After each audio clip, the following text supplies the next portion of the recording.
Olá pessoal, vamos hoje continuar dar seguimento no nosso curso Economia Brasileira em Exercícios, hoje com o tema do governo Dutra, segundo o governo Vargas e Café Filho.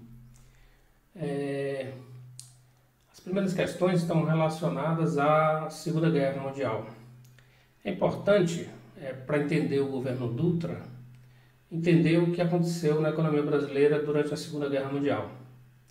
No início, entre 39 e 42, a economia ficou estagnada, ou com uma recessão e estagnada, devido exatamente aos problemas de abastecimento relacionados à guerra. Mas depois a economia passou por uma recuperação. Aliás, a economia ficou, de certa forma, aquecida durante esse segundo período da guerra, né? Tanto por causa da utilização da capacidade instalada, no sentido de que houve dificuldades para aumentar a capacidade produtiva, com exceção dos investimentos em siderurgia, né? Com a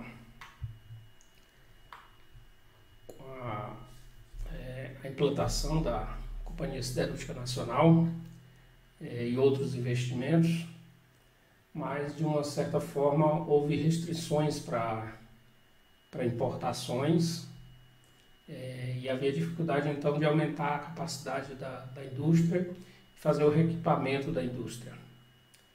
Mas as características da economia foram principalmente uma elevação dos superávites comerciais, com as importações contidas devido à guerra, e um aumento das exportações. Aumentou tanto o volume quanto os preços das exportações. O Brasil fez acordos com os aliados para a oferta de materiais estratégicos e o acordo interamericano do café, que manteve elevados os preços do café.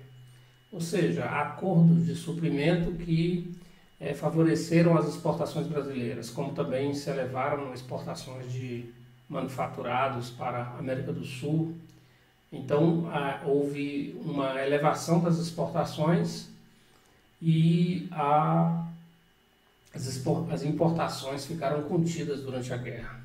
Como resultado disso,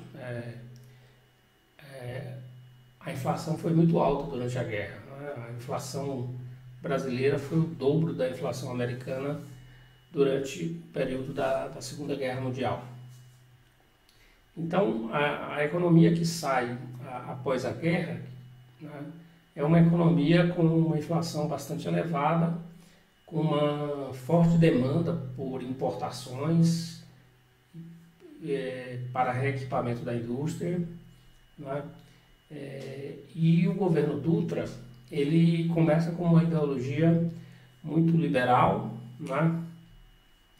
Baseado também no acordo de Bretton Woods, se defende uma liberalização do câmbio, um livre cambismo, né? Então, inclusive, esse período de início do governo Dutra é caracterizado como livre cambismo. Outro aspecto com relação à guerra também, que vale a pena enfatizar, é que com esses elevados superávites comerciais, houve um aumento das reservas internacionais. Então, as reservas também estavam elevadas. Então, você tem inflação alta, uma forte demanda por reequipamento da indústria, reservas elevadas, né? E aí o governo Dutra ele vai ser caracterizado pelo que o Sérgio Bresserman Viana, no Ordem do Progresso, chamou de ilusão de divisas. O que é essa ilusão de divisas? Era, primeiro, a ideia de que, a sensação de que as reservas, o nível de reservas eram elevados e confortáveis, né? Embora isso não fosse plena realidade, porque grande parte das reservas eram de moedas inconversíveis. Então, a única moeda conversível, que é a moeda internacional a partir de Bretton Woods, é o dólar. A economia americana foi a grande vencedora e saiu como a mais forte economia depois da guerra, e o dólar passou a ser a moeda internacional, né? Só os Estados Unidos tinham reservas em ouro e uma economia forte, enquanto havia destruição disseminada pelas economias da Europa, pela economia do Japão. Então havia uma escassez de dólar e de ouro na economia mundial, e os Estados Unidos então acabam conseguindo estabelecer o dólar como moeda internacional. Então vai ser um período também de escassez de dólar. Então vai dominar no governo Dutra essa visão que foi chamada de ilusão de divisas, que era baseada no seguinte, de que o nível de reservas era confortável, o que era um engano, porque grande parte das reservas eram reservas em libras, reservas em marco alemão, então eram reservas inconversíveis, né, na economia mundial. O outro ponto, além do nível de reservas confortável, era a ideia de que haveria financiamento para a economia brasileira por parte do governo americano, como uma retribuição pelo fato de o Brasil ter sido um aliado durante a guerra. Haveria um favorecimento da economia brasileira por meio de financiamento por parte dos Estados Unidos, o que se revelou também uma ilusão. Outro ponto é que se acreditava que o livre-cambismo atrairia, né, essa liberdade cambial, serviria para atrair capital externo, né, o que também não se realizou. Então, esses são os elementos da ilusão de divisa. Então, o governo Dutra vai conversar com o livre-cambismo. Como a inflação tinha sido muito alta, ele vai manter também o câmbio fixo, preocupado com a inflação, para cumprir Bretton Woods, preocupado em reequipar a indústria, expor a indústria brasileira, que tinha preços elevados, à concorrência internacional, e também permitir o próprio reequipamento da indústria e o aumento da produtividade. Então se optou por manter o câmbio fixo, preocupado com a inflação, para cumprir Bretton Woods, para fazer esse reequipamento da indústria, se manteve o câmbio fixo. Ora, o câmbio fixo, com a taxa de câmbio que vigorou durante a guerra, 18 cruzeiros por dólar, 18,50, né? 18 cruzeiros e 50 centavos por dólar, na verdade significava uma moeda, um cruzeiro sobrevalorizado. Por que a moeda estava sobrevalorizada? Porque a taxa de câmbio estava fixa e a inflação brasileira foi o dobro da inflação americana. Então significa, a gente sabe que se há uma inflação maior, taxa de câmbio real é o preço dos bens estrangeiros dividido pelos preços dos bens domésticos. E ela depende da taxa de câmbio nominal e da diferença de inflação entre os dois países, né? Então, se eu tenho uma inflação doméstica muito alta e se o câmbio está fixo, então, se a inflação é o dobro da inflação americana, então significa que os preços dos nossos bens, se a taxa de câmbio não mudou, os preços dos nossos bens vão ser praticamente o dobro dos preços dos bens estrangeiros. Então, isso significa uma moeda sobrevalorizada, com os preços dos bens estrangeiros mais baixos em relação aos preços dos bens domésticos. Então, os preços dos bens domésticos muito caros, isso significa uma moeda sobrevalorizada, significa que se fosse para compensar a diferença da inflação brasileira durante a guerra com relação à inflação americana, a nossa moeda teria que desvalorizar os preços dos bens estrangeiros ficarem mais caros, né? Então a taxa de câmbio teria que ser entre 30 e 35 cruzeiros, né? Desvalorizaria, porque você tinha uma forte demanda por importações e os nossos preços estavam muito altos em relação aos preços dos bens estrangeiros, né? Então a combinação de cruzeiro sobrevalorizados, sobrevalorização da moeda, com uma forte demanda por importações, principalmente para reequipamento da indústria, tudo isso combinado com liberalismo, livre-cambismo, né?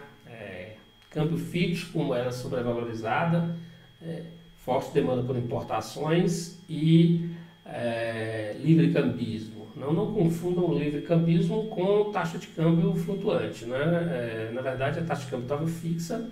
Livre cambismo significa liberdade para comprar e vender divisas, para importar, para fazer remessas de lucros ao exterior. Então, é liberdade cambial, né?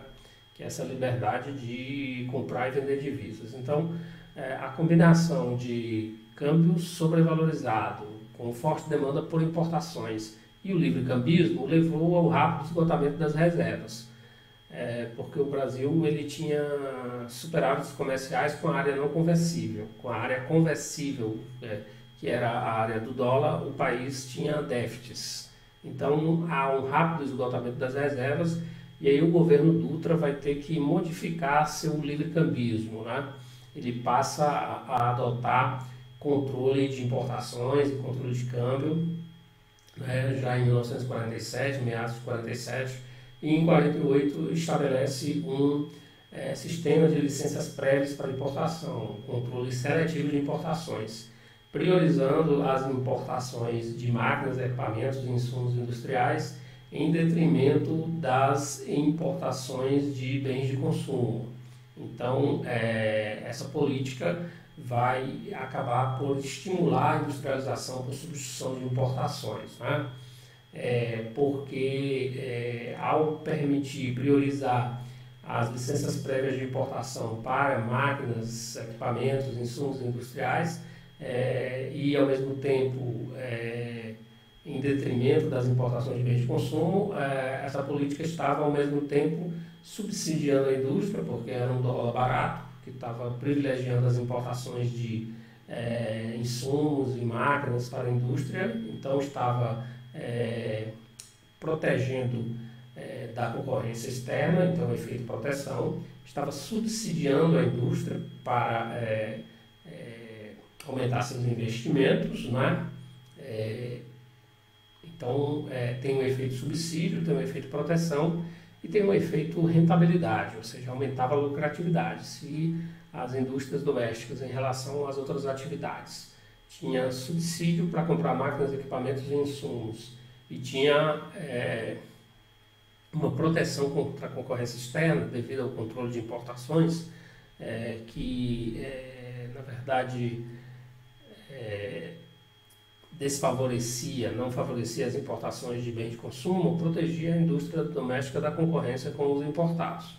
Então, a indústria foi protegida e subsidiada de modo que essa política estimulou a industrialização por substituição de importações, né? Era essa a introdução que eu queria fazer e a gente passa a fazer os exercícios, ok? Como eu disse para vocês, começando com os exercícios referentes à Segunda Guerra Mundial. No que se refere à economia brasileira durante a Segunda Guerra Mundial, pode-se afirmar que as condições criadas por este conflito propiciaram uma elevação significativa das taxas de inflação no país. Correto. Como eu disse para vocês, a inflação aumentou muito, a inflação brasileira foi o dobro da inflação americana durante a guerra. Então, as condições criadas pela Segunda Guerra Mundial, como se podia importar pouco, estava exportando muito, a economia ficou aquecida nesse segundo período da guerra, então houve um aumento forte da inflação. Provocaram uma queda substancial dos preços do café no comércio internacional. Errado, né? Ocorreu durante a guerra o acordo interamericano do café, que manteve elevado, sustentou os preços do café em níveis elevados. Então está errado. Levaram ao surgimento de saldos deficitários na balança comercial. Também está errado. A gente viu que as importações foram contidas pelas próprias circunstâncias criadas, pelas dificuldades de navegação e, portanto, pelas próprias dificuldades criadas pela guerra. As importações ficaram contidas. Por outro lado, com os acordos com os aliados, acordos para a exportação de produtos estratégicos, houve aumento das exportações, tanto de preço quanto de volume, e as importações foram contidas. Então, houve elevados superávites comerciais e aumento das reservas internacionais durante a guerra. Por isso está errado esse item. O ambiente 2, questão 2, o ambiente criado pela Segunda Guerra Mundial afetou profundamente a economia brasileira. A respeito das principais mudanças verificadas, identifique a opção correta. A elevação do saldo da balança comercial, a despeito da deterioração das relações de troca, a elevação do saldo da balança comercial está correto. Agora, deterioração das relações de troca não houve, né? Na verdade, os preços ficaram elevados, né? Os acordos internacionais com os aliados acabaram fazendo com que os preços fossem mantidos elevados, em virtude da expansão das exportações de produtos industrializados. Então, o erro aqui é esse, a despeito da deterioração das relações de troca. Não houve deterioração das relações de troca. As relações de troca, os termos de troca melhoraram durante a guerra. Termos de troca é a relação entre os preços das exportações e os preços das importações. Por isso o item está errado. O aumento da arrecadação do imposto de importação por conta da reforma tributária então implementada, que introduziu a cobrança ad valorem. Também está errado, né? Na verdade, só vai ocorrer uma reforma alfandegária criando o imposto de importação, tarifas ad valorem, em 1957, no governo Juscelino Kubitschek. Então, é em 57 que vai haver a mudança de imposto específico, tarifa específica, para tarifa ad valorem, não é?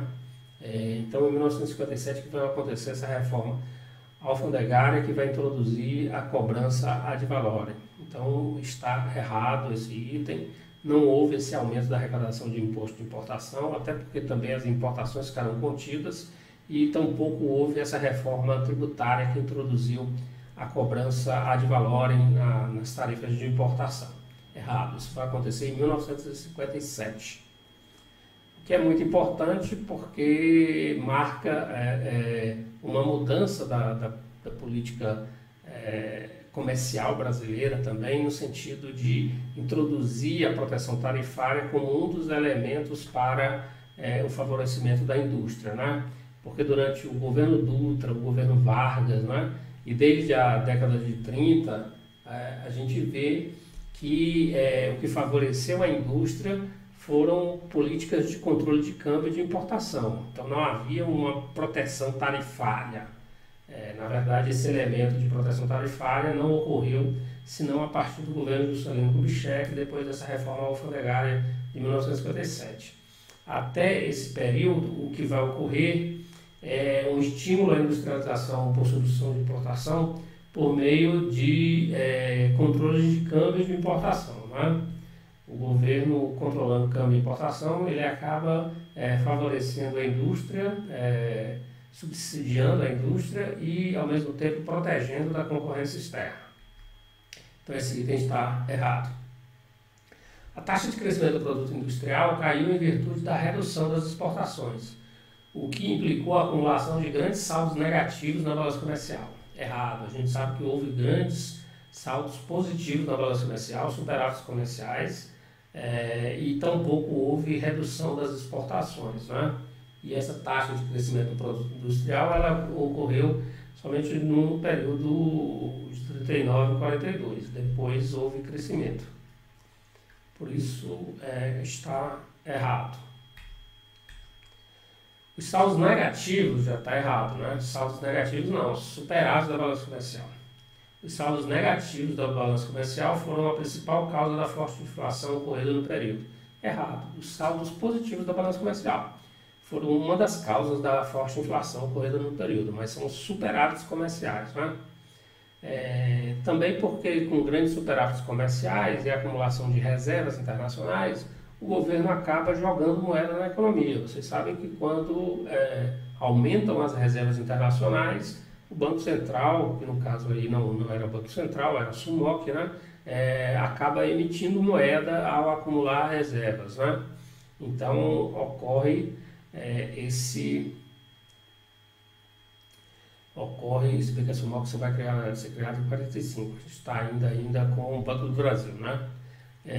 Então saldos positivos da balança comercial e superávites comerciais, portanto, vão se refletir em aumento da oferta de moeda, ok?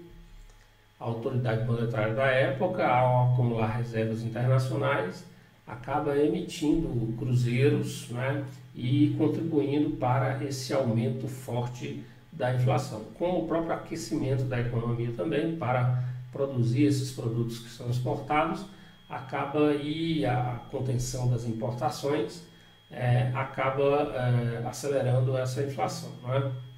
Ou sancionando essa inflação.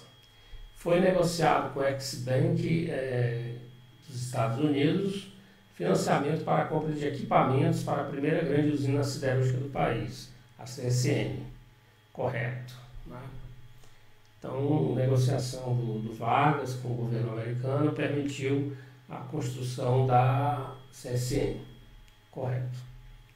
A respeito das políticas questão 3, a respeito das políticas cambial de comércio exterior do governo Dutra nos anos que se seguiram à Segunda Guerra Mundial, o câmbio foi mantido fixo no nível do pré-guerra, correto. Então a gente viu que o Dutra resolveu manter o câmbio fixo para controlar a inflação, para permitir as importações, para concorrer com a indústria, que era considerada pouco produtiva e de preços elevados, né?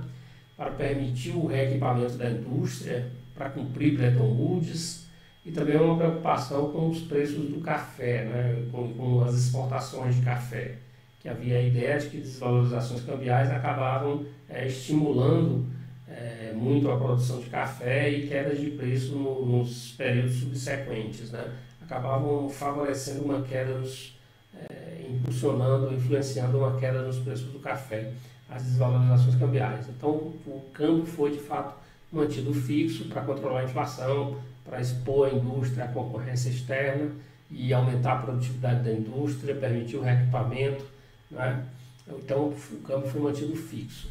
Lembrando que esse câmbio fixo, com o nível desde antes da Segunda Guerra, a taxa de câmbio de 18 cruzeiros e 50 centavos, ela na verdade significava um câmbio real valorizado, ou que o cruzeiro estava valorizado. Por quê? Porque a inflação doméstica foi o dobro da inflação externa, da inflação americana, né? Então, se eu mantenho o câmbio fixo e a inflação é maior do que a inflação externa, então nossos preços domésticos estão mais caros em relação aos preços dos bens estrangeiros. Ou significa que os preços estrangeiros estão mais baixos em relação aos preços domésticos, o que significa um câmbio sobrevalorizado, uma valorização real do cruzeiro, né? Então o câmbio estava sobrevalorizado com essa taxa de câmbio fixa. Para eu, na verdade, desvalorizar em termos reais o câmbio, eu precisava desvalorizar a moeda doméstica, ou seja, essa taxa de câmbio teria que ir para 30 cruzeiros por dólar, que multiplicado pelo preço em dólar dos bens estrangeiros, tornava os preços dos bens estrangeiros mais caros, para compensar a nossa inflação de 100% durante o período da guerra, não é? Então o câmbio teria que desvalorizar, como na regra que a gente conhece da paridade do poder de compra, né? Na sua variação relativa, de que a variação da taxa de câmbio ela é igual à diferença entre a inflação doméstica e a inflação externa, para manter o câmbio real fixo, para manter a mesma competitividade. Então, de acordo com a paridade do poder de compra na sua versão relativa, eu tenho que desvalorizar o câmbio na medida da diferença entre a inflação doméstica e a inflação externa, para manter a mesma relação de preços entre os bens estrangeiros e os bens domésticos, ok? Então, mantendo o câmbio fixo, tendo uma inflação que foi o dobro da inflação americana, a nossa moeda estava sobrevalorizada, os preços dos bens estrangeiros estavam mais baratos em relação aos preços dos bens domésticos. Os preços domésticos estavam muito caros em relação aos preços dos bens estrangeiros. Por isso há um rápido esgotamento de reservas no início do governo Dutra, adotando o livre-cambismo, né? Então está correto, o câmbio foi mantido fixo no nível pré-guerra. Coerente com sua orientação liberal, o governo Dutra não autorizou controle seletivo de importação. Errado. Então o governo começa com o livre-cambismo, mas ele abandona esse livre cambismo em 47 já, em meados de 47, estabelece controle de importações, controle de câmbio de importações. E em 1948 passa a praticar um controle seletivo de importações por meio de licenças prévias, né? A partir de 48, ok? Privilegiando a importação de máquinas, equipamentos e insumos industriais em detrimento das importações de bens de consumo. Por isso está errado. Uma das consequências da política cambial foi a perda de competitividade das exportações de manufaturados. Correto. Então, se você mantém um câmbio sobrevalorizado, você perde competitividade das exportações de manufaturados. Então, esse câmbio era bom para fazer as importações da indústria, com controle seletivo de importações, mas, por outro lado, prejudicava as exportações, porque o câmbio estava sobrevalorizado. Um dos objetivos da política cambial foi a contenção da inflação. Então, por que manteve o câmbio fixo? Para conter a inflação. Esse foi um dos motivos. Para cumprir Bretton Woods, para reequipar a indústria, por meio de importações mais baratas, também foram outros objetivos. Mas esse está correto, né? Contenção da inflação foi um dos motivos, ok? Entre 1947 e 1953, estabeleceu-se um sistema de licenciamento de importações. A respeito de tal sistema, são corretas as afirmativas. A taxa de câmbio, a respeito de manter-se fixa, revelou-se adequada às condições de equilíbrio do balanço de pagamentos. Errado. Então, a taxa de câmbio fixa não era adequada às condições de equilíbrio do balanço de pagamentos. Então, por que aqui foi restabelecido algum equilíbrio do balanço de pagamentos no governo Dutra? Porque ele fez controle seletivo de importações. Então, a necessidade de um controle seletivo de importações sinalizava que a taxa de câmbio não estava no seu lugar correto, né? Não era uma taxa de câmbio adequada às condições de equilíbrio do balanço de pagamentos.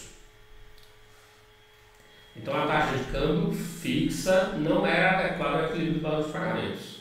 Tanto que as reservas se esgotam, aí o governo passa a fazer, a partir de 47, 48, né, um controle seletivo de importações, priorizando as importações de máquinas, equipamentos e insumos industriais. Né? Mas essa taxa de câmbio não era adequada ao equilíbrio do balanço de pagamentos. Tanto que o governo vai fazer o controle seletivo de importações. E essa taxa de câmbio vai levar ao esgotamento das reservas.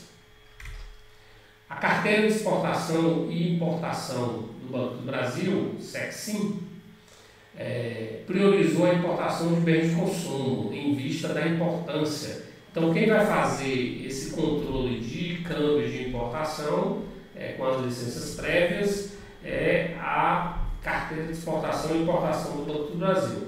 Priorizou as importações de máquinas, equipamentos e insumos industriais. Priorizou a indústria, ok? Por isso que vai ter esse efeito de subsídio, esse efeito de proteção da indústria. E vai estimular a industrialização por substituição de importações. Então, esse item aqui está errado. Esse item está errado, né? Não priorizou a importação de bens de consumo. Não, priorizou as importações de máquinas, equipamentos e insumos industriais. E percebam, esses aspectos gerais são importantes até para a gente entender todo o processo de industrialização brasileiro, né? Que, na verdade, percebam que o que impulsionou a industrialização nos anos 30 foi a crise cambial, foi a crise cafeeira que levou à queda das receitas de exportação, a desvalorização do R$1.000, e isso fez a demanda se reorientar para a produção doméstica. O governo faz o terceiro Fund Loan, o R$1.000 desvaloriza, não é? Então tem uma crise cambial ali, e o governo Dutra, a partir de 1931, passa a fazer monopólio cambial do Banco do Brasil e passa a fazer controle de importações e de câmbio. E isso estimula a industrialização brasileira. E aqui está de novo o governo Dutra passando por um período de restrições cambiais, né, crise cambial que leva o governo a fazer controle seletivo de importações. Isso vai estimular a industrialização, né? Então percebam que a industrialização por substituição de importações ela é altamente demandante de divisas. Então acaba que a industrialização vai sendo estimulada pela restrição de divisas. Tem restrição de divisas, o governo começa a fazer controle de importações e controle de câmbio, e isso acaba estimulando a industrialização, porque ele cria uma proteção, porque ele estabelece uma prioridade para as importações essenciais, máquinas, equipamentos e insumos industriais, né? Tem também trigo, papel de imprensa, são importações essenciais. O governo prioriza as importações essenciais e restringe divisas para importações de bens de consumo. Então, o que acontece é uma reorientação da demanda, é uma proteção da indústria, e a demanda se volta para a produção doméstica. Então tem uma proteção da indústria e ao mesmo tempo um subsídio da indústria, porque como as divisas escassas são priorizadas para a indústria, então a indústria é subsidiada e ao mesmo tempo é protegida da concorrência externa. E é isso que vai fazendo a expansão e a industrialização brasileira, ok? É isso que acaba estimulando a industrialização brasileira. Então, são as restrições de divisas que acabam fazendo com que o governo tome medidas que acabam estimulando a industrialização. Isso vai acontecer também lá no governo Vargas, e no plano de metas já passa a ser uma política mais planejada, uma política industrial mais completa, não é? Em que você tem, inclusive, a partir de 57, uma lei de tarifas, você tem proteção tarifária.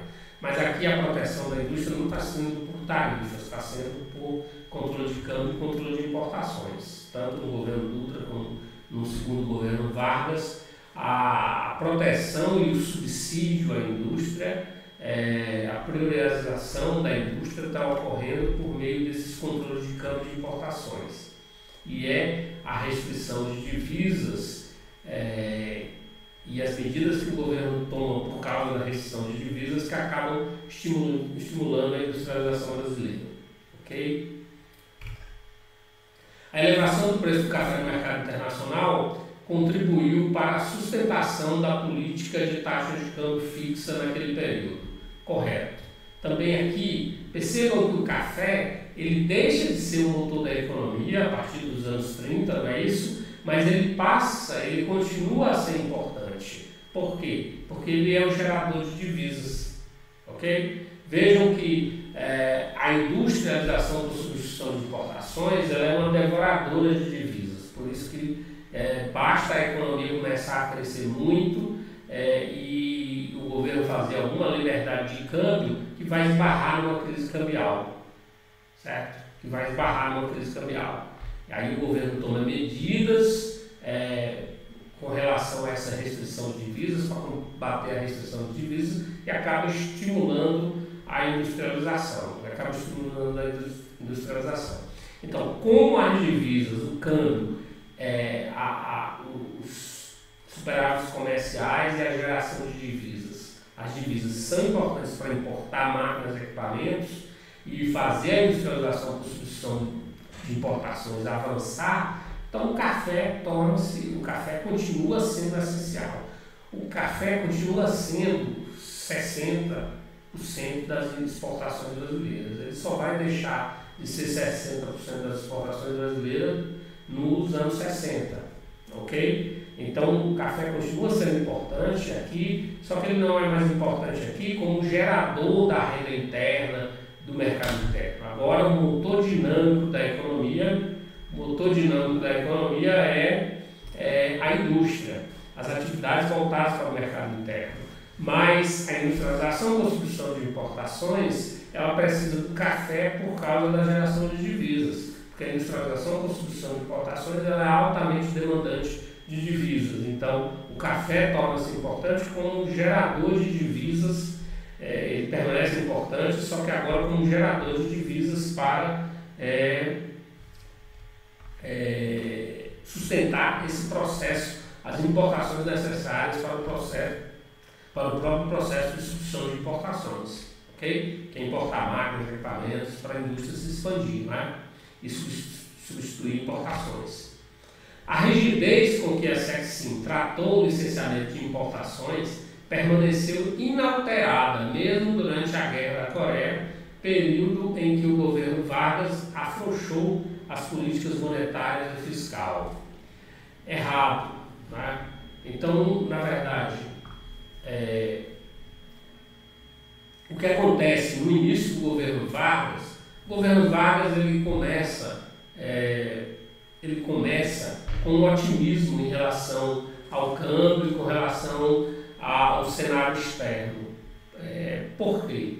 Primeiro porque houve a criação já no final, em dezembro de 1950, como resultado da própria política do Truman, né, do governo americano para os países da América, né, da América Latina, de financiar o desenvolvimento desses países. A doutrina do Truman era favorável às políticas de financiamento do desenvolvimento. Então foi criada em dezembro de 1950 a Comissão Mista Brasil e Estados Unidos, que foi criada com a intenção, com o objetivo explícito de financiar projetos de infraestrutura, né?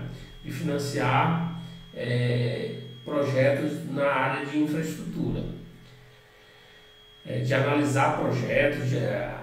Na verdade, a comissão foi criada com o objetivo de analisar projetos passíveis de financiamento pelo Exim Bank e pelo Banco Mundial, né? Então havia um otimismo no governo Vargas com relação ao cenário externo e à questão cambial. Os preços do café estavam se elevando, os preços do café estavam elevados e havia a criação da Comissão Mista Brasil e Estados Unidos. Então havia um certo otimismo.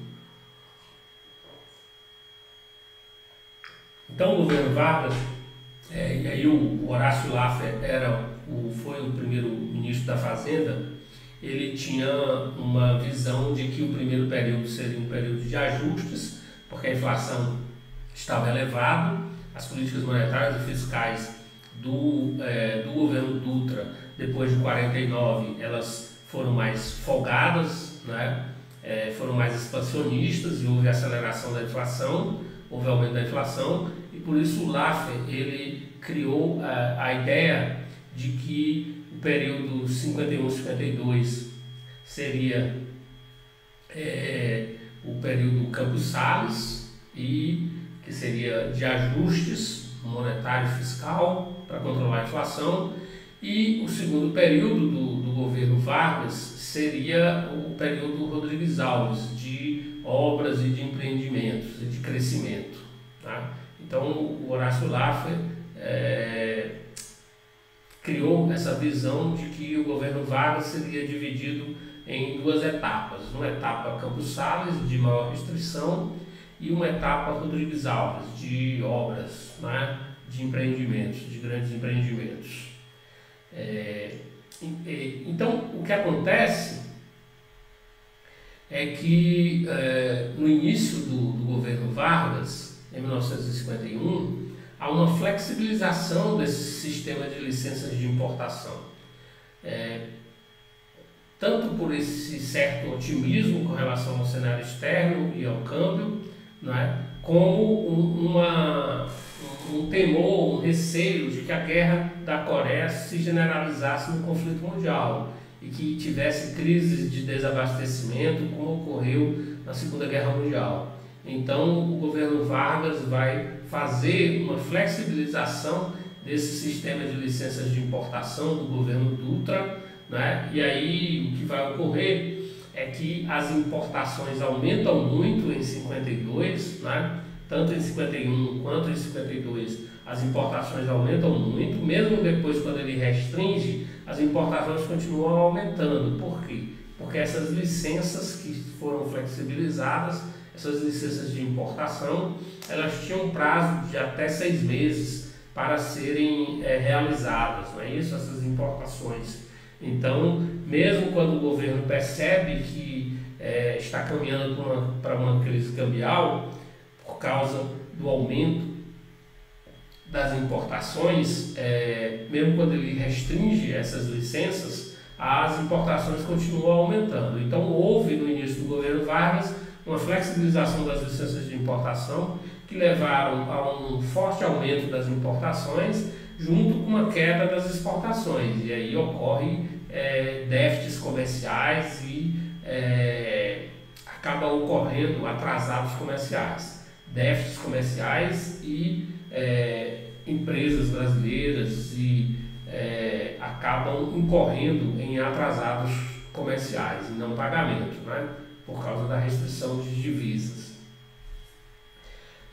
Ocorreu uma queda das exportações por causa de uma queda dos preços, uma crise na indústria têxtil que causou uma queda dos preços e dos volumes exportados de algodão em 51, junto com esse aumento das importações. E isso vai gerar então queda dos superávites comerciais e atrasados comerciais.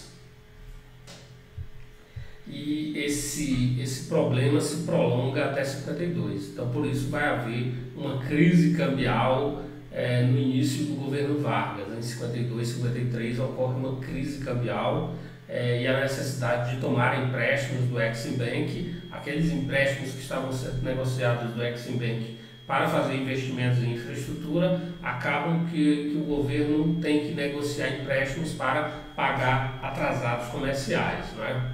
Então, isso vai, na verdade, frustrar todas as expectativas do governo Vargas com relação aos seus projetos, principalmente de fazer ajustes no início do período e de depois fazer, na segunda etapa do governo, fazer um programa de grandes investimentos, né?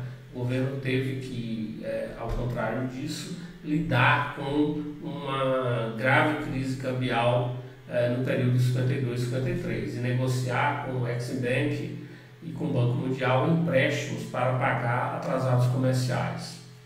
Então, esse item, a rigidez com que a Secsim tratou o licenciamento de importações permaneceu inalterada, mesmo durante a Guerra da Coreia, período em que o governo Vargas afrouxou as políticas monetárias e fiscal. Bom, o governo Vargas não afrouxou políticas monetárias e fiscal. Lembrem-se que a política, a visão do Horácio Laffer era de que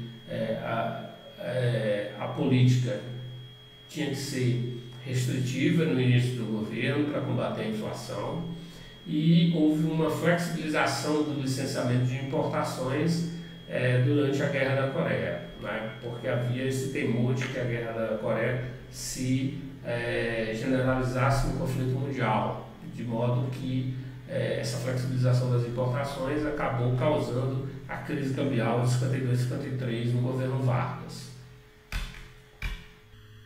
As políticas de comércio exterior e cambial do início do governo Dutra tiveram os seguintes objetivos: atender à demanda reprimida de matérias-primas e de bens de capital para reequipamento da indústria, desgastada durante a Segunda Guerra Mundial.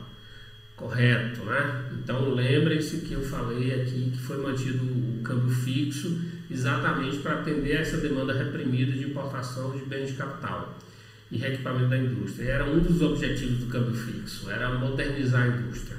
O outro objetivo do câmbio fixo era expor a indústria doméstica à concorrência dos importados, certo? Expor a indústria à concorrência. Como a inflação estava elevada, havia a ideia de que a indústria brasileira precisava se modernizar e que precisava concorrer com os importados, inclusive para controlar a inflação, ok? Então, está correto, né? Então, um dos grandes motivos do câmbio fixo foi exatamente esse: expor a indústria doméstica à concorrência com os importados e, ao mesmo tempo, manter o dólar barato, o câmbio fixo, a moeda sobrevalorizada, para modernizar a indústria, baratear a importação de máquinas e equipamentos portanto, atender a essa demanda reprimida de equipamentos, máquinas e equipamentos da indústria.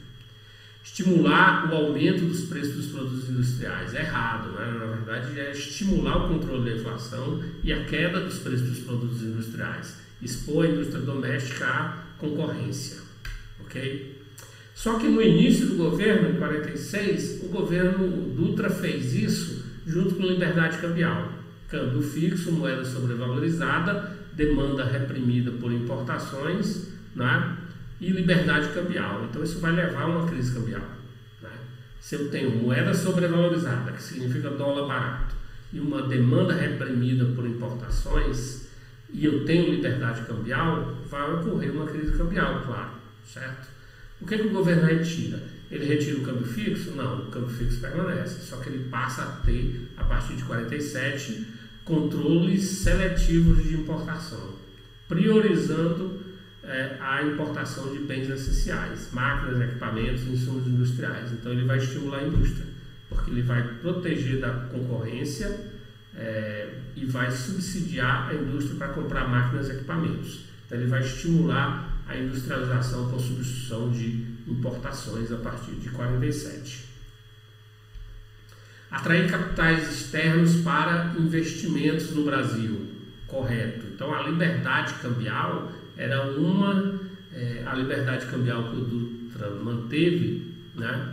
Um dos objetivos era atrair capitais externos. Havia essa percepção de que a liberdade, o livre cambismo, atrairia capitais externos para o investimento no Brasil.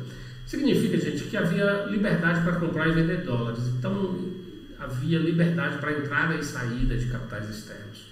Com liberdade, com câmbio fixo e liberdade de entrar e sair, os investidores ficam mais confiantes, mais seguros, ok? Então está correto.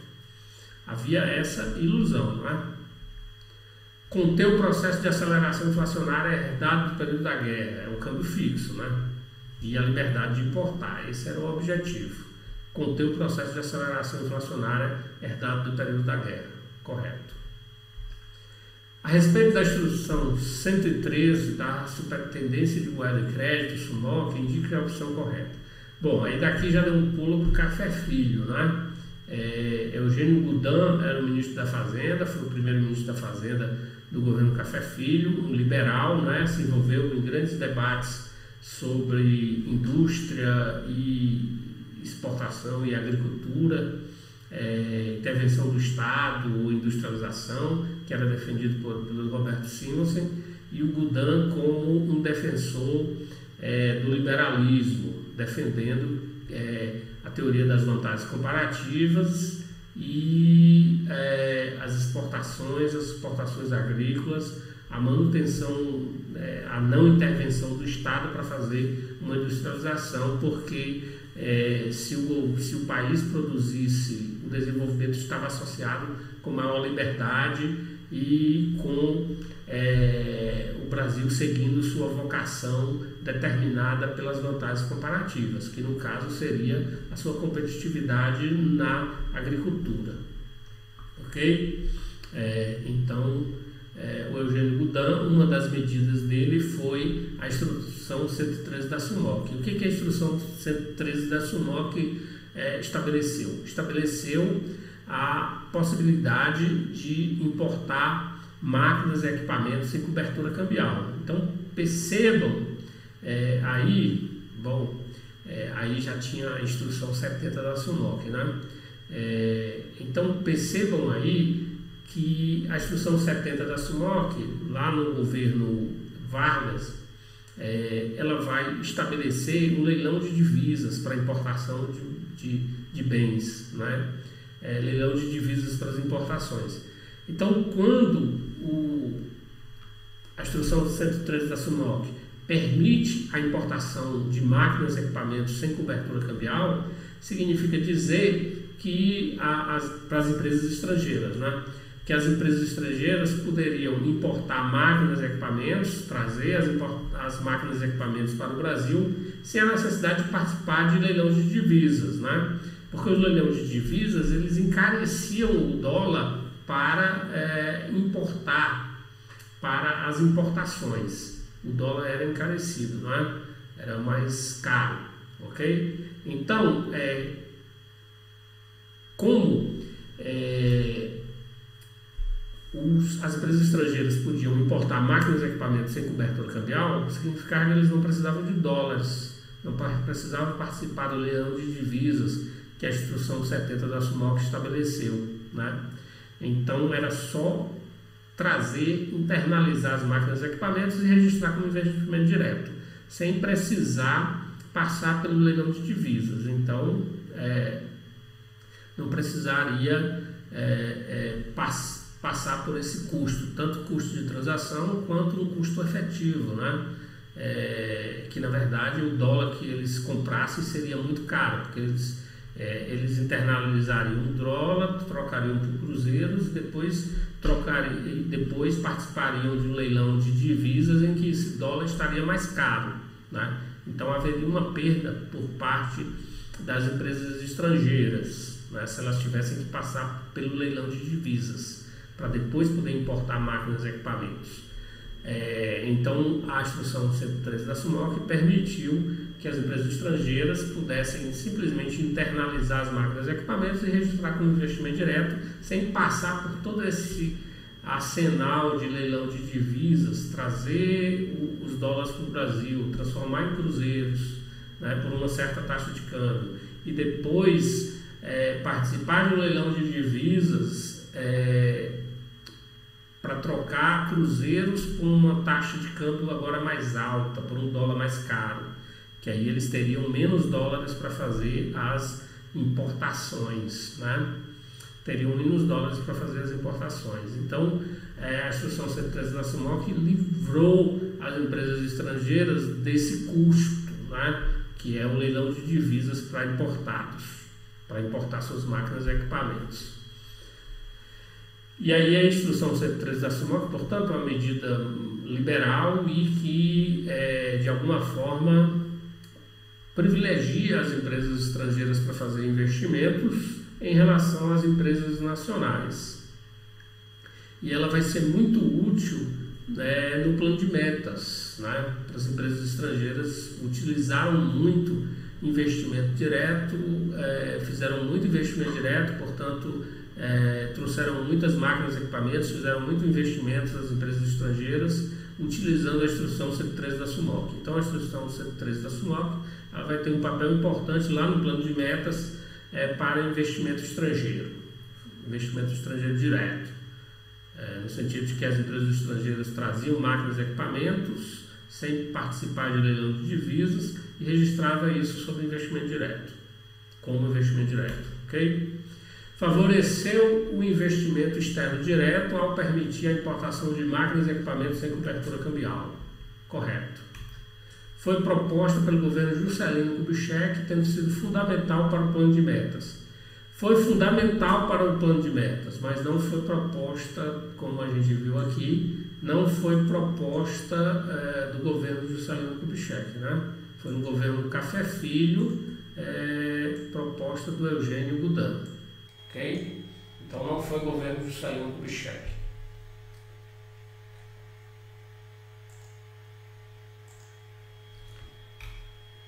Errado. Mas foi fundamental para o plano de metas. Se tivesse dito só que foi fundamental para o plano de metas, estaria correto. Inaugurou a política de leilões de reservas cambiais, sendo 5 categorias de importações definidas pelo grau de essencialidade. Errado. Então não tem nada a ver. Isso aí é a Instrução 113 da... Desculpa. Isso aí é a Instrução 70 da SUMOC, que estabeleceu o leilão de divisas. Ok? Então está errado. Então a política de leilões de reservas cambiais foi estabelecida pela Instrução 70 da SUMOC. Por que vai ter Instrução 70 da SUMOC? Para lidar com a crise cambial e com os déficits que o governo Vargas estava enfrentando, né? O que vai acontecer, que eu disse para vocês que o governo Vargas teve uma crise, apesar de contrário a todas as suas expectativas, que eram favoráveis no campo cambial, no campo externo, ele acabou passando, por por causa da flexibilização das licenças de importação e da queda das exportações de algodão, o governo passou por uma crise cambial em 52, 53. E aí uma das medidas foi a Instrução 70 da SUMOC. A Instrução 70 da SUMOC, no governo Vargas, ela estabeleceu o monopólio do Banco do Brasil, estabeleceu o monopólio cambial do Banco do Brasil, eliminou o controle quantitativo de importações do Dutra, então acabou com o controle seletivo de importações, estabeleceu um leilão de divisas, um sistema de taxas múltiplas de câmbio e leilão de divisas. Então, lembre-se que a taxa de câmbio lá no Dutra estava fixa, só tinha uma taxa de câmbio, estava fixa, e fazia um controle seletivo de importações. O que o Vargas vai fazer com a Instrução 70 da SUMOC? Vai estabelecer o monopólio cambial do Banco do Brasil. O monopólio cambial do Banco do Brasil significa que toda entrada de divisas, toda entrada de dólar tem que ser feita via Banco do Brasil, né? Tem que passar pelo Banco do Brasil, tem que vender os dólares para o Banco do Brasil. Ele centraliza o câmbio, certo? Estabeleceu o monopólio cambial do Banco do Brasil, eliminou o controle quantitativo de importações do Dutra, então não ia ser mais controle seletivo de importações, não é mais o sistema de licenças prévias do Dutra, licença de importação. E como é que vai controlar agora as importações? Vai controlar por meio do controle do câmbio pelo Banco do Brasil e vai fazer um leilão de divisas, certo? Alocando as divisas, um sistema de taxas múltiplas de câmbio, em que as taxas de exportação elas vão ser a taxa oficial 18,50, continua a taxa de câmbio de 18,50 cruzeiros, mais 5 cruzeiros para as exportações de café. Então, na prática, é uma desvalorização cambial, né? Continua lá a taxa fixa oficial de câmbio, continua a taxa oficial de câmbio de 18,50, só que ela vai pagar 2 taxas de exportação. Vai criar um sistema de taxas múltiplas de câmbio. As exportações precisavam ser estimuladas? Correto. Os cafeicultores reclamavam e eram prejudicados por uma taxa de câmbio que continuava a 18,50 cruzeiros, eram prejudicados em termos monetários, né? Eles tinham uma perda, porque essa taxa de câmbio podia ser 34, podia ser 30 cruzeiros, certo? Então o que o governo vai fazer? 2 taxas de exportação. Quais são as taxas de exportação? 18,50 mais 5 cruzeiros para café. E para os demais produtos, as demais exportações, seria taxa de câmbio oficial, 18,50 mais 10. E a taxa para importações? As taxas de importações divididas em 5 categorias, a taxa de câmbio vai ser determinada por um leilão de divisas. Aí o Banco do Brasil fazia um leilão de divisas, aí as pessoas queriam comprar dólar, eles iam comprar dólar em 5 categorias, em 5 grupos de importação, certo?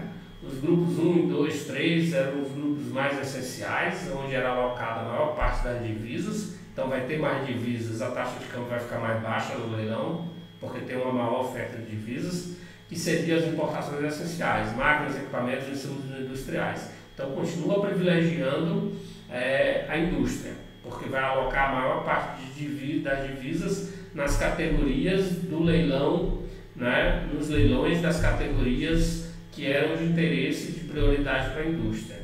E os bens de consumo, que vão concorrer com a produção doméstica, os bens de consumo importados, eles estão nas outras categorias e com escassez de divisas. Então vai fazer um leilão lá para bens de consumo, para importação de bens de consumo. O dólar que vai sair desse leilão vai ser um dólar muito mais caro. Então, era uma taxa, um sistema de taxas de câmbio múltiplas agora, que era taxa de câmbio oficial mais uma bonificação para as exportações, né? Mais 5 para o café e mais 10 cruzeiros para os demais produtos, e uma taxa de câmbio para importação que era definida no leilão de divisas. Era a taxa de câmbio oficial mais um ágio, e esse ágio era definido no leilão de divisas. De modo que essa taxa de câmbio de 18,50 para comprar bens de consumo. Havia um leilão de divisas em que o dólar era comprado a taxas de até 60 cruzeiros, certo? Um dólar muito caro, porque se alocava poucas divisas para o leilão, no caso dos bens de consumo, e se alocava mais divisas no caso de bens essenciais e importantes para a indústria. De modo que aí as taxas de câmbio, apesar de ser mais do que 18,50, eram taxas de câmbio mais baratas do que para comprar bens de... era dólar mais barato do que para comprar bens de consumo. Então, a Instrução 70 da SUMOC, de 1953, do governo Vargas, que foi estabelecida para lidar com a crise cambial, de novo a crise cambial, percebam aí, que a nossa industrialização para substituição de importações, o tempo todo esbarra na crise cambial. E as medidas que o governo toma para lidar com essa crise cambial acabam estimulando a industrialização, né? Então, a Instrução 70 da SUMOC, relembrando, ela estabeleceu o monopólio cambial do Banco do Brasil, eliminou o controle seletivo de importações do Dutra, porque ela vai controlar agora as importações por meio de um dólar mais caro no leilão de divisas para importações, certo? Então ela eliminou o controle seletivo de importações e estabeleceu um sistema de taxas múltiplas de câmbio, tanto para exportação, 2 para exportação e 5 categorias e, portanto, 5 taxas para importação, em que as taxas das exportações é um sistema de taxas múltiplas de câmbio e leilão de divisas, em que as taxas para exportação é a taxa oficial mais uma bonificação, e as taxas para importação é a taxa oficial mais um ágio determinado no leilão de divisas, ok? Com 5 categorias, em que o leilão de divisas, as importações são divididas em 5 categorias, discriminando ou priorizando as importações de máquinas, equipamentos e insumos industriais. Então a Instrução 70 da SUMOC, ela acabou com o controle seletivo de importações, mas ela continua privilegiando a indústria, porque ela estabelece um leilão de divisas que prioriza a indústria em detrimento das importações de bens de consumo, ok? Então, essa foi a política da Instrução 70 da SUMOC. Então, voltando aqui para a nossa questão, a Instrução 103 da SUMOC, ela estabeleceu a permissão para as empresas estrangeiras importar máquinas e equipamentos sem cobertura cambial. Então, não tem nada a ver com leilões de reservas cambiais. Leilões de reservas cambiais com 5 categorias de importações definidas pelo grau de essencialidade, é a Instrução 70 da SUMOC, ok? Então isso aqui é Instrução 70 da SUMOC. Olha, isso aqui é Instrução 70. Instrução 70 da SUMOC. A Instrução 70 da SUMOC é que vai estabelecer o monopólio cambial do Banco do Brasil, eliminar o controle seletivo de importações do Dutra, estabelecer um regime de taxas múltiplas de câmbio e leilão de divisa. As taxas de exportação é a taxa oficial mais bonificação. E as taxas de importação, as taxas de câmbio de importação, é a taxa oficial mais um ágio determinado em leilão de divisas. Ok? Instituiu o sistema o regime de licenças prévias de importação. Isso é Dutra, ok? Errado. Então isso não é a Instrução 103. Então o item correto da Instrução 113 é esse, né? Favoreceu o investimento externo direto ao permitir importação de máquinas e equipamentos. Lembrando que vai ser bastante importante para o plano de metas, vai ser bastante utilizado durante o plano de metas. Foi uma medida adotada durante o governo Vargas que favoreceu o avanço da industrialização na segunda metade da década de 50. Favoreceu o avanço da industrialização na segunda metade da década de 50 está correto, né? Porque foi a segunda metade da década de 50 é o governo Kubitschek, é o plano de metas, certo? Então essa parte está correta, mas não foi adotado durante o segundo governo Vargas, foi adotado no governo Café Filho, tendo o Eugênio Budan como idealizador e ministro da Fazenda. Por isso está errado.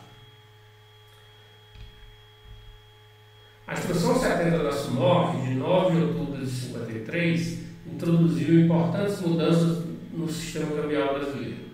Esta instrução instituiu as seguintes medidas. Restabeleceu o monopólio cambial do Banco do Brasil. Correto. Por que restabeleceu? Porque lá em 1931, Vargas tinha estabelecido o monopólio cambial do Banco do Brasil. Diante da crise cambial, na crise dos anos 30, houve o terceiro fã de Loa, renegociação da dívida, desvalorização do mil-réis, fechou a caixa de estabilização e estabeleceu o monopólio cambial do Banco do Brasil. Então, o Dutra, nos anos 30, fez muito controle de câmbio e controle de importações. Não foi. Então, que o Vargas, não lembro, eu acho que eu falei Dutra, né? Se falei Dutra, está errado. O Vargas, nos anos 30, fez muito controle de câmbio e de importações. Então, o Dutra, o controle de câmbio e o controle de importações no Brasil não inicia com o Dutra, né? O Dutra vai fazer um sistema de controle seletivo via licença de importação, mas o Vargas cansou de fazer isso nos anos 30, diante da crise cambial, e depois em 37, no Estado Novo. Isso foi bastante utilizado pelo governo Vargas, controle de câmbio e controle de importação, ok? Mas de forma mais discricionária, sem nenhuma regra, ok? Mas foi feito já controle seletivo de controle de importações já no governo, nos anos 30, pelo governo Vargas. Então, Instrução 70 da SUMOP. Restabeleceu o monopólio cambial do Banco do Brasil, correto. Introduziu controle quantitativo de importações, errado, né? Então, na verdade, ele eliminou o controle quantitativo de importações que havia sido implementado pelo Dutra, né? Então, a Instrução 70 da SUMOP eliminou esse controle quantitativo de importações. Instituiu o regime de leilões de câmbio, correto. Então, as taxas de importação passaram a ser definidas em leilões de divisas, porque era a taxa de câmbio oficial mais um ágio determinado no leilão de divisas. Uma coisa importante para dizer é que se o governo fazia leilão dos dólares, fazia leilão de divisas e as exportações pagavam bonificações e as importações pagavam ágio, né? É importante dizer que a conta de ágio em cruzeiros era maior do que a conta de bonificações. Então, com o leilão de divisas, o governo estava não somente lidando com o problema cambial, como estava também lidando com o problema fiscal. Então, a conta de ágios menos bonificações, ela foi positiva também para reduzir o déficit orçamentário, ok? Então, a conta de ágios e bonificações, ela foi positiva e ela permitiu também reduzir os déficits orçamentários, ela resolvia também o problema fiscal do governo brasileiro. Criou uma expressiva fonte de recursos para o Estado por meio do saldo de ágios e bonificações. Eu acabei de falar, né? Não lembrava que tinha esse item aqui, mas foi exatamente isso, né? Então, como eu disse para vocês, quando o governo fazia o leilão de divisas, a conta de ágio, que ele arrecadava com os ágios no leilão de divisa para importação, era maior do que ele gastava com as bonificações das exportações. Então, a Instrução 70 da SUMOC permitiu lidar tanto com a crise cambial, resolver de algum modo a crise cambial, como também melhorou a situação das contas públicas, né? Então a Instrução 70 da SUMOC foi importante tanto para resolver a crise cambial, como para melhorar as contas públicas, reduzir os déficits orçamentários, porque a conta de ágios era maior do que a conta de bonificações. Então criou uma expressiva fonte de recursos para o Estado por meio do saldo de ágios e bonificações, correto. Provocou deliberadamente uma desvalorização real da taxa média de câmbio praticada na economia brasileira. Ora, a taxa oficial de câmbio continuava lá, mas tanto os exportadores recebiam uma taxa de câmbio mais alta, certo? Como os importadores pagavam um dólar mais caro. Então o dólar ficou mais alto, o preço do dólar ficou mais alto, tanto para os exportadores, que ganhavam a taxa de câmbio oficial mais a bonificação, quanto a taxa de câmbio ficou mais alta, o dólar ficou mais caro para os importadores, que pagavam a taxa de câmbio oficial mais um ágio, que era determinado no leilão de divisas. Então, na prática, significava uma desvalorização cambial, certo? Então, na prática, a Instrução 70 da SUMOC, ela desvalorizou o câmbio. Sabe aquela desvalorização que a gente precisava, que a economia brasileira precisava desde lá o início do governo Dutra, desde lá o pós-guerra, porque a taxa de inflação brasileira foi muito alta e a taxa de câmbio continuou fixa. Então a taxa de câmbio estava sobrevalorizada e por isso a gente fica tendo crise cambial, certo? E aí fica fazendo controle seletivo de importações, ok? E aí a Instrução 70 da SUMOC, ela vai fazer na prática uma desvalorização cambial. Permanece a figura da taxa de câmbio oficial, mas agora tem um sistema de taxas múltiplas de câmbio com leilão de divisas. Ok? Então, na prática, a Instrução 70 da SUMOC provocou uma desvalorização do câmbio, que tem um efeito negativo, que é a inflação, né? Quando você desvaloriza o câmbio, quando o câmbio desvaloriza, quando a moeda desvaloriza, um dos efeitos negativos é a inflação, tem um efeito inflacionário. Até hoje tem um efeito inflacionário, né? Nossa taxa de câmbio que sai de 4,50 para 5,60, 5,40, está aí o resultado, né? O governo Bolsonaro acabou aí o ministro Paulo Guedes, a política monetária do Banco Central, com a taxa de juros muito baixa, de 2%, com taxas reais negativas. Tudo isso provocou uma desvalorização cambial que impactou muito a inflação, junto com outros problemas, como os problemas aí na cadeia de suprimento, né? As reduções dos estrangulamentos da oferta na cadeia de suprimento, nas cadeias globais de valor. Tudo isso também significou um choque negativo de oferta, junto com energia, combustíveis, preços de commodities. Então você teve choque de preços de commodities, você teve desvalorização cambial e você tem um problema nas cadeias de choque de oferta, nas cadeias de suprimento, de insumos industriais principalmente. São 3 choques então que acabaram levando a uma elevação muito forte da inflação brasileira atualmente, né?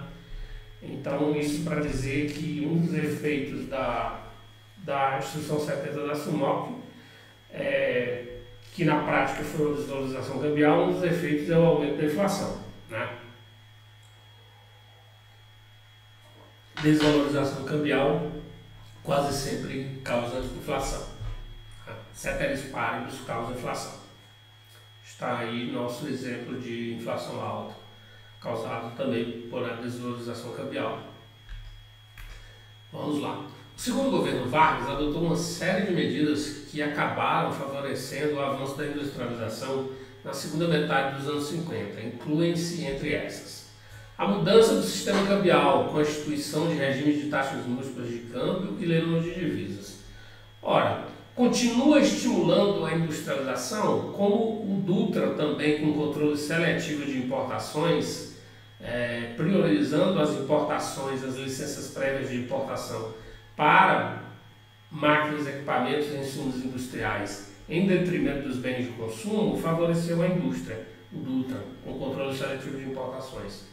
E o Vargas, com a Instrução 70 da SUNOC, também continuou favorecendo o avanço da industrialização? Continuou, porque os leilões de câmbio vão dividir as importações em 5 categorias, priorizando a alocação de divisas para os leilões de divisas para as categorias de importação de bens essenciais. Máquinas, equipamentos e insumos industriais continuaram sendo favorecidas no leilão de divisas. Então, a industrialização por substituição de importações continuou sendo favorecida no governo Vargas. Então, está correto. O sistema cambial ele favoreceu o avanço da industrialização. A criação do grupo misto CEPAL-BNDE, cujos estudos serviram de base para a elaboração do plano de metas. Correto. Né? O que vai acontecer é que a Comissão Mista Brasil e Estados Unidos ela vai elaborar projetos na área de infraestrutura, principalmente de energia e transporte.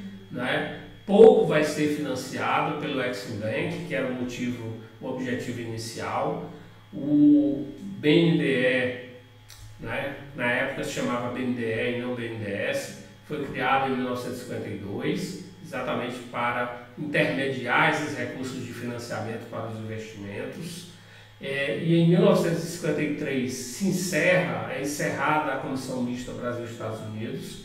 Então a Comissão Mista Brasil-Estados Unidos funcionou de 1951 a 1953. Em 1953 ela é encerrada, refletindo a mudança da política americana com relação ao desenvolvimento dos países da América Latina, dos países em desenvolvimento, né? A mudança, refletindo a mudança do governo americano. Né? O governo Eisenhower, então muda a política americana para o desenvolvimento, de modo que é encerrada, é um dos motivos pelo qual se encerra a Comissão Mista Brasil-Estados Unidos. E aí, em 53, é estabelecido esse grupo misto CEPAL-BNDE, que deu continuidade a esse trabalho de estudos que elaboram diagnóstico e elaboram projetos. Fazem um diagnóstico identificando pontos de estrangulamento, especialmente no setor de infraestrutura, de energia e transportes, e elabora projetos de investimentos nessas áreas. Então, a gente tem todo um histórico aí, um antecedente de Missão ABINC, que se encerra em 48, né?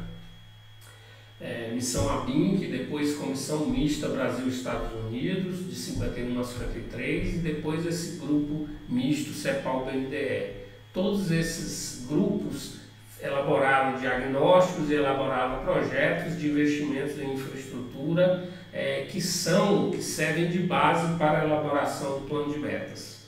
Então, esses estudos, Missão ABINC, Comissão Mista Brasil-Estados Unidos e o grupo misto CEPAL-BNDE, eles são antecedentes importantes para a elaboração do plano de metas. Né? Eram estudos que já vinham sendo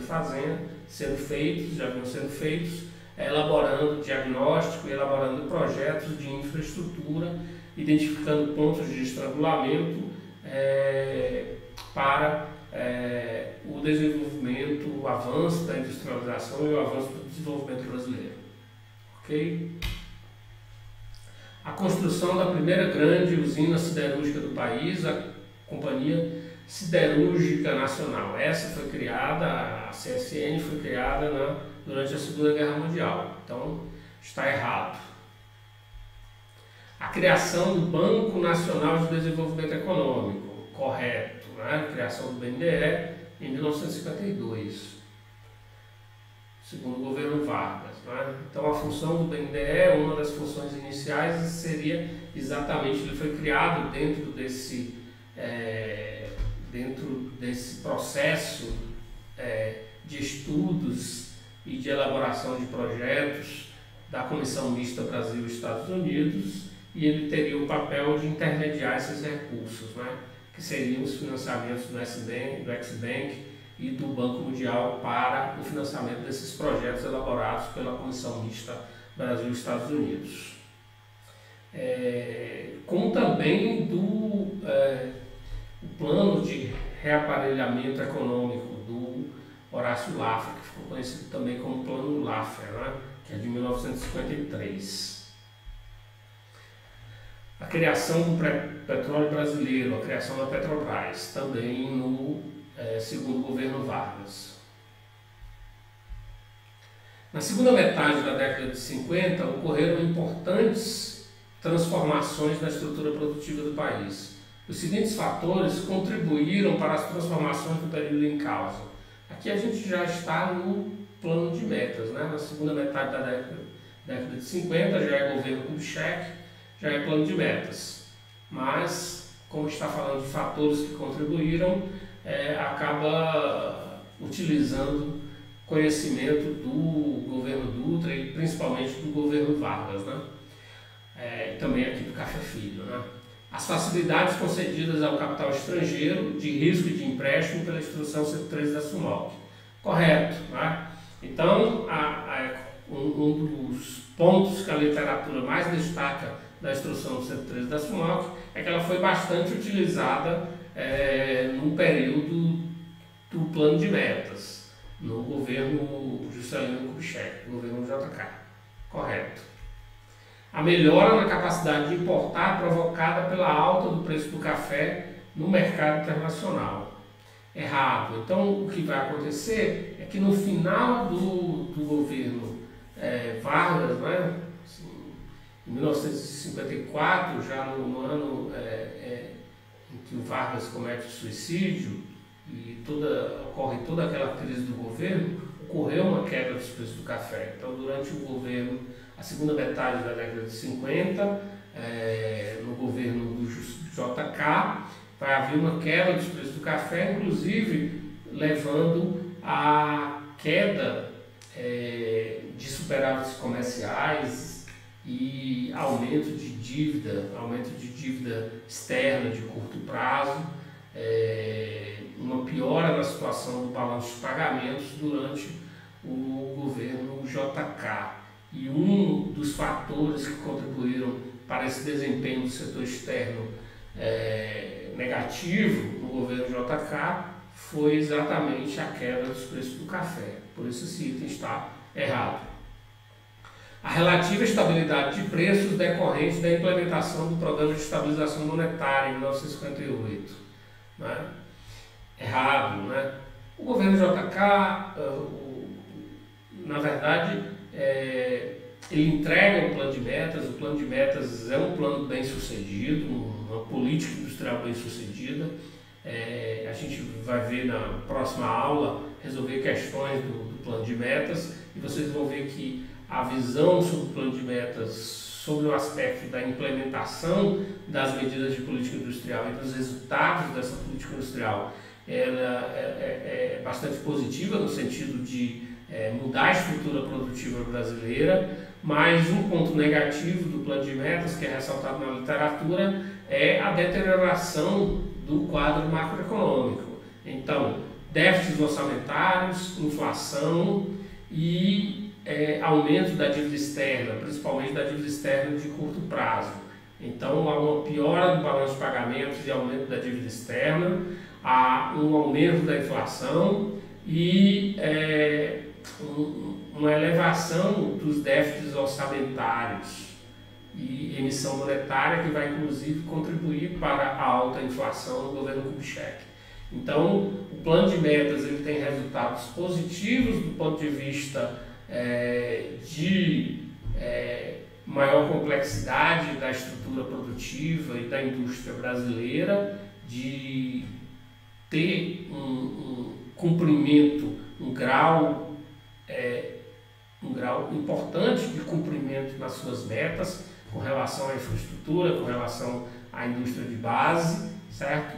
É um plano exitoso do ponto de vista da política industrial a que ele se propôs, mas do ponto de vista macroeconômico trouxe resultados negativos, como aumento da inflação, aumento dos déficits orçamentários e piora do balanço de pagamentos. É isso que a gente vai ver, né? Então, o Programa de Estabilização Monetária foi um plano de estabilização proposto durante o governo do JK, certo? Só que ele não foi efetivamente implementado, ele foi abandonado, inclusive ele estava sendo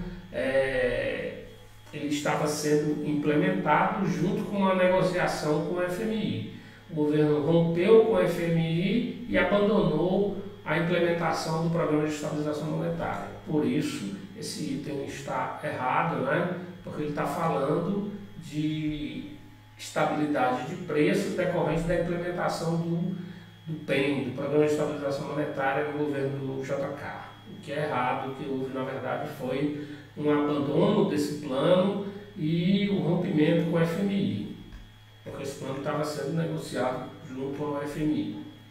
A ação estatal, compreendendo o planejamento e a coordenação de grandes blocos de investimento e a criação de infraestrutura e de indústrias intermediárias. Isso está se referindo à segunda metade dos anos 50, então é do governo Kubitschek, é do plano de metas, então os fatores que contribuíram para as transformações desse período é correto. A ação estatal, que compreendia planejamento e coordenação de grandes blocos de investimento, do plano de metas, não é isso? E a criação de infraestrutura e de indústrias intermediárias. Então, o plano de metas foi bastante exitoso exatamente nesses pontos. Era um programa de planejamento e coordenação de grandes blocos de investimento, com orientação estatal, com liderança do Estado, certo? E houve a criação de infraestrutura e de indústria de base, que são as indústrias de bens intermediários. Correto. 10. E com essa questão eu encerro, eu vou encerrar a aula, porque a gente já se estendeu, né, até quase 9h30. O período 1947-61 caracterizou-se por um surto de expansão econômica apoiado na estratégia de industrialização por substituição de importações. Essa estratégia, que culminou com o programa de metas do governo Kubitschek, consolidou a indústria como setor dinâmico da economia brasileira. A respeito da evolução e características desse processo, então essa é uma questão sobre o processo de substituição de importações, que é um tema bastante importante, né, e recorrente em provas. Apesar da posição liberal do governo Dutra, o processo de industrialização substitutiva de importações foi estimulado pela política econômica que conjugou uma taxa de câmbio sobrevalorizada. Sim, ele manteve a taxa de câmbio fixa, e essa taxa de câmbio fixa a gente viu que ela estava sobrevalorizada, porque a inflação brasileira tinha sido o dobro da inflação americana. Então, manter a taxa de câmbio que vigorou desde a guerra, 18,50, era algo artificial, era uma taxa de câmbio fixa, sobrevalorizada, o dólar estava barato. A gente diz que uma taxa de câmbio está sobrevalorizada quando o dólar está barato, quando o dólar está artificialmente barato, né? Então, essa taxa de câmbio está sobrevalorizada, porque os preços domésticos aumentaram muito, muito mais do que os preços externos. Então, se eu mantenho a mesma taxa de câmbio, os preços externos ficam muito baratos, então os importados aumentam muito, né? Então, foi isso que aconteceu no início do governo Dutra. Ele manteve a taxa de câmbio fixa, certo? Principalmente para controlar a inflação, para modernizar a indústria, com a importação de máquinas e equipamentos, para expor a indústria doméstica à concorrência dos importados e controlar a inflação, né? E para cumprir Bretton Woods. Então, ele manteve a taxa de câmbio fixa no início do governo, certo? E essa taxa de câmbio continuou sobrevalorizada, porque quando ela continuou fixa, quando ocorre o esgotamento das reservas e a crise cambial, o que ele faz não é desvalorizar o câmbio, o que ele faz é fazer um controle seletivo de importações. Então eu posso manter minha taxa de câmbio sobrevalorizada, fixa, sobrevalorizada, dólar barato, né? Posso manter o dólar barato, só que para eliminar a crise cambial, o que ele faz? Ele controla importações. Ele faz um controle seletivo de importações, priorizando as licenças prévias de importação para máquinas, equipamentos e insumos industriais, portanto priorizando a indústria, certo? Em detrimento das importações de bens de consumo, portanto protegendo a indústria doméstica da concorrência estrangeira, da concorrência externa. Então, ao mesmo tempo, ele subsidia com dólar barato a indústria para comprar máquinas, equipamentos e insumos industriais, é o efeito subsídio desse controle, dessa política econômica, certo? E ao mesmo tempo ele protege da concorrência, porque as licenças prévias para bens de consumo são muito restritas. Então, como ele não libera muitas licenças prévias para importação de bens de consumo, ele está protegendo a indústria doméstica da concorrência externa. Ele está dando dólar barato para comprar máquinas e equipamentos, para a indústria comprar máquinas e equipamentos, e ele está negando dólar barato para comprar bens de consumo. Então ele está ao mesmo tempo subsidiando a indústria e protegendo a indústria da concorrência externa, ok? Então está correto, né? Apesar da posição liberal do governo Dutra, depois da crise cambial, né, que o livre cambismo causou, o processo de industrialização por substituição de importações foi estimulado pela política econômica que conjugou uma taxa de câmbio sobrevalorizada com controle de exportações, de importações e expansão creditícia. Até 1949, o governo fez, em termos agora de política econômica doméstica, ele fez uma política monetária e fiscal restritiva, mas ao mesmo tempo a política creditícia do Banco do Brasil sempre foi expansionista.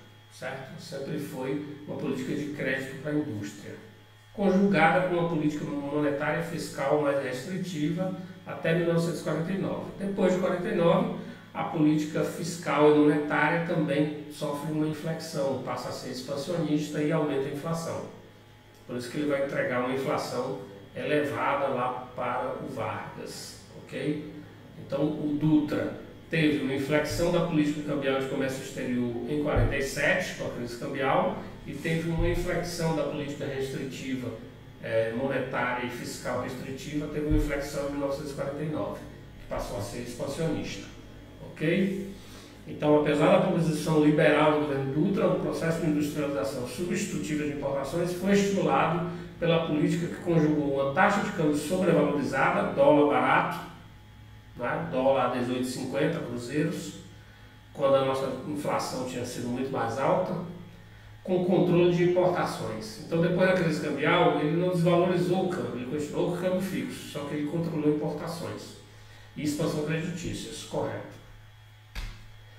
Políticas de controle do mercado de câmbio, instituídas inicialmente para enfrentar a crise do setor externo em 47, acabaram se tornando o principal instrumento de promoção do desenvolvimento da indústria. Correto. Políticas de controle do mercado de câmbio, né, instituídas inicialmente para enfrentar a crise do setor externo, acabaram se tornando o principal instrumento de promoção do desenvolvimento da indústria. Correto.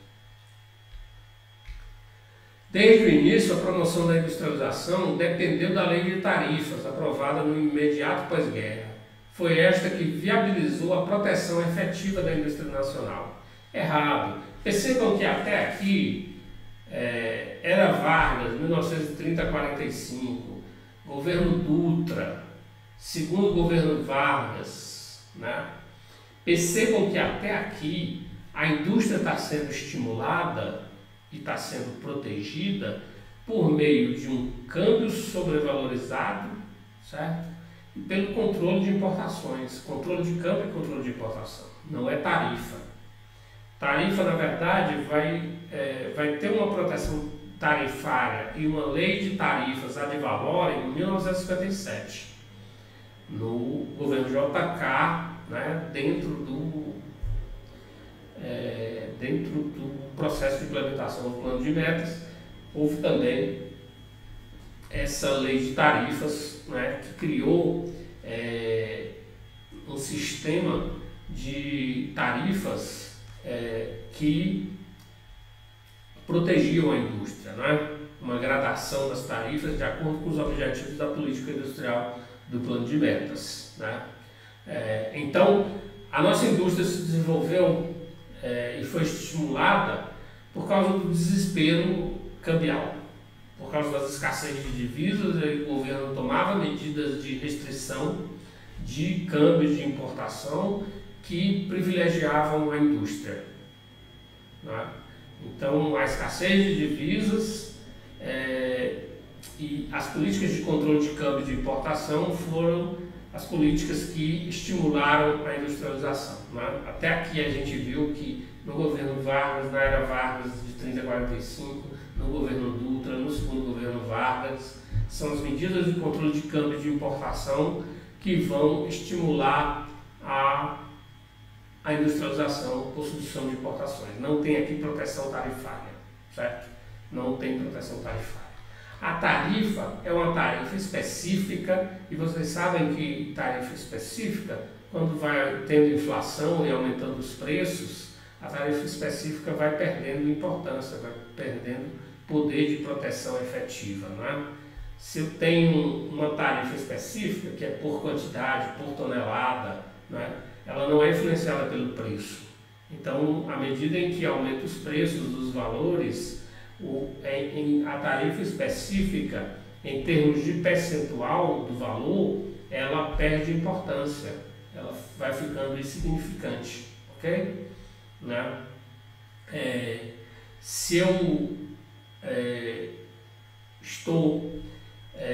na verdade, se eu coloco uma tarifa específica sobre toneladas, então, se eu estabeleço uma tarifa de 10% a cada 100 toneladas, e 100 toneladas custa $1.000, certo? Então, eu estabeleci 10% sobre 100 toneladas, então, e 100 toneladas custa $1.000. Então, eu vou ter uma tarifa, um imposto de importação ou uma tarifa de $100, né? Que é 10% de $1.000, de $100. Mas ele está incidindo sobre as 100 toneladas, certo? Sobre as 100 toneladas. À medida em que essas 100 toneladas vão custar, né, daqui a alguns anos, vão custar $2.000, eu vou continuar arrecadando e tendo um imposto de importação,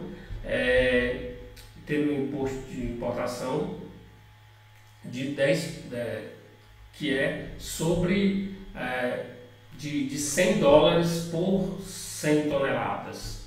Então é $1 por tonelada e não pelo valor, certo? Então ela vai passar a ser, quando as 100 toneladas custarem $2.000, ela, de 10%, ela vai passar a ser apenas 5%. Então, na verdade, $100 sobre $2.000, quando o preço aumentar, vai significar apenas 5% de tarifa, ok? Porque ela está incidindo $100 sobre 100 toneladas e não sobre o preço de $2.000. Ela está incidindo sobre as toneladas, certo? Essa é uma tarifa específica. Então, a tarifa no Brasil do imposto de importação, portanto, era um imposto específico, até 1957. Então, com o aumento do preço, a tarifa específica foi perdendo seu poder de proteção, porque com o aumento de preço, em termos de percentual, ela diminui, ok?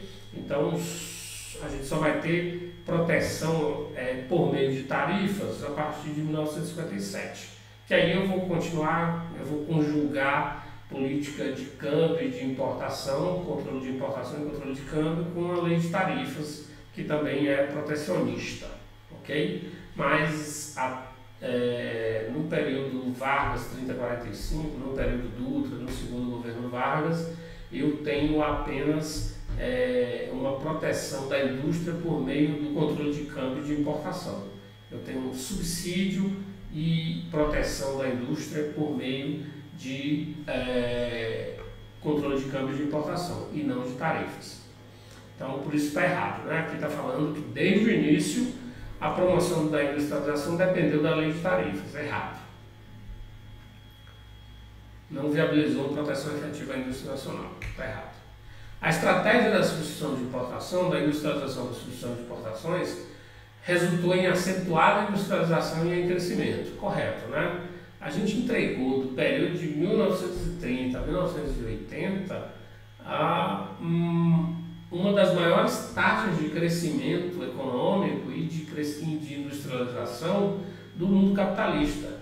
Então não tenho dúvida de que poucos países, talvez Japão, poucos países tiveram uma industrialização tão rápida e uma taxa de crescimento tão alta na história do capitalismo quanto a economia brasileira. Então a economia brasileira é líder em taxas de crescimento no mundo capitalista no período de 1930 a 1980, ok? Isso a gente fez com a industrialização por substituição de importações.